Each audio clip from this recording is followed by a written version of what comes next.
Breath awareness for me is fundamental to taking conscious control of our breathing and creating strong, healthy breathing habits to build from. Because of course, there are mechanical actions that we want to take when we're creating healthy breathing habits, like instituting the habits of nasal breathing and diaphragmatic breathing, but there are also habits of awareness that we want to build as well so that we can create more opportunities for ourselves to make these mechanical changes. So basically, we create the habit of awareness, which then leads to the creation of the mechanical habit. And there's a few different ways to do that, and here's what went the furthest for me.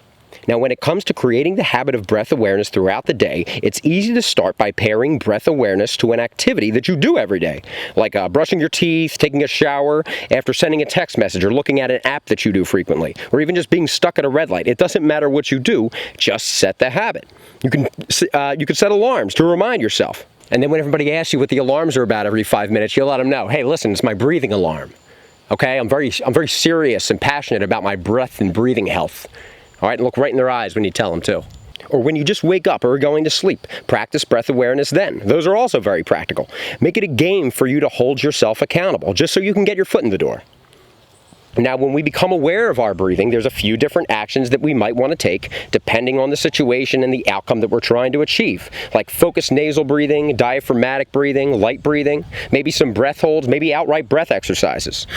And as we continue to learn about the influence that our breathing habits have on each other and our biology, it's going to become more clear while we are taking the breathing actions that we are in certain situations. So what I love about the entire process of creating the habit of awareness and then creating the mechanical habit based off of that is that not only does this establish nasal breathing or diaphragmatic breathing or whatever aspect of your breathing health you're working on, not only does it establish those habits, but it also establishes the habit of awareness. And that habit of awareness absolutely spills over into different areas of your life. And so what winds up happening is that you become more aware, the lapses in your breath awareness become fewer and fewer, that you just become someone that breathes through their nose or just breathes into their diaphragm. And as I said, that awareness will spill over to other areas of your life. Now, breath awareness during physical exercise is very important for several different reasons.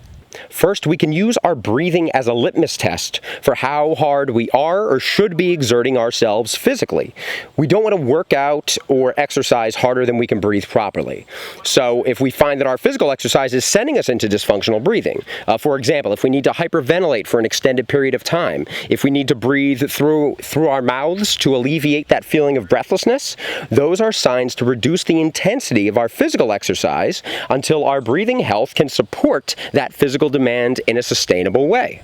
There's some parts of improving our breathing health that involve exposing ourselves to a greater feeling of breathlessness than we may normally be used to. When we're aware of our breathing, we are able to ease into this in a balanced, more comfortable way. So this might look like knowing the right time to break a breath hold, for example, if you're on a walk or a run, or dialing in a slow enough respiratory rate during cardio to give yourself a light, balanced air hunger. So that developed sense of breath awareness really helps us to be able to lean into that in a more comfortable way, essentially. So when we're aware of our breathing during exercise, we can essentially hold ourselves to the breathing standards that give us that strong breathing foundation. Now, I'm speaking primarily of nasal breathing. So establishing nasal breathing during exercise is fundamental to a strong breathing foundation, especially for athletes. And as we go more into nasal breathing and the role of carbon dioxide and the role that it plays in our breathing health, this is going to become more clear. So when you're exercising or working out, have the breath awareness to make nasal breathing your standard, and do not exercise or work out any harder than you can breathe through your nose. Now, there's certain circumstances where people cannot breathe through their nose. Maybe they need surgical intervention. We're not speaking to any of that right now. Just for now, make that your standard, and as we go on, as we continue to give more context to how our breathing habits hold themselves together and how they hold our biology together, this will all make more sense. Have at it. So the third example of breath awareness is going to be using anxiety triggers as a trigger for breath awareness. And this is another great practical example because it is easy to influence our nervous system by controlling our breathing, and it is easy for anxiety to manifest itself in our breathing habits. So essentially, you're listening to your breathing habits when the anxiety starts to hit you, and then you interface with that. And then through your breathing, you can bring yourself into a state of calmness, essentially get yourself back under control. So being aware of our breathing habits and our breathing in the moment gives us the opportunity to address these stressors at the physical/nervous system level by influencing our breathing with nasal breathing, diaphragmatic breathing, light breathing, or even just breath awareness during the anxiety. But it also helps us at the psychological level by drawing our attention to our breathing habits so our anxiety does not run away with us. And sometimes this can feel kind of difficult because I find, I've experienced this myself, that there's this catch-22 thing happening with anxiety where the awareness that you need to get the anxiety under control is actually being suppressed by the anxiety. And so what happens is you're essentially trying to find a way to get into yourself. It's like you're trying to get your hand into this thing that's just spinning too quickly for you to get a hold of. But there is a way out, and you essentially need to it's almost like you need to wait for when your fear and anxiety has its guard down. I think of it like this. It's the same spirit that you get before you rip a Band-Aid right off because you know it's not going to hurt afterwards. Or you just jump right into a cold pool because you know that your body is going to adjust and that everything is going to be fine after the fact. And so you essentially wait for that moment. And so when you find it, what you do is you have a long extended exhale. And we're going to learn why as well, because our exhales are tied to our parasympathetic nervous system. Our exhales are tied to our rest and digest response. So when we want to bring ourselves into a state of relaxation, we extend those exhales. And humming helps as well. If you feel comfortable humming, hum as well. Just have a long extended hum.